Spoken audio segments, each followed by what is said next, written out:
katikati ya duara ni Damaro.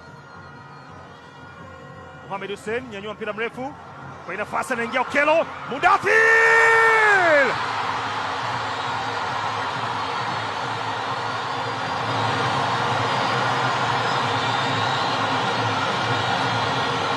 Ni kama mwanadamu aliyekuwa na kiu kwenye nyika.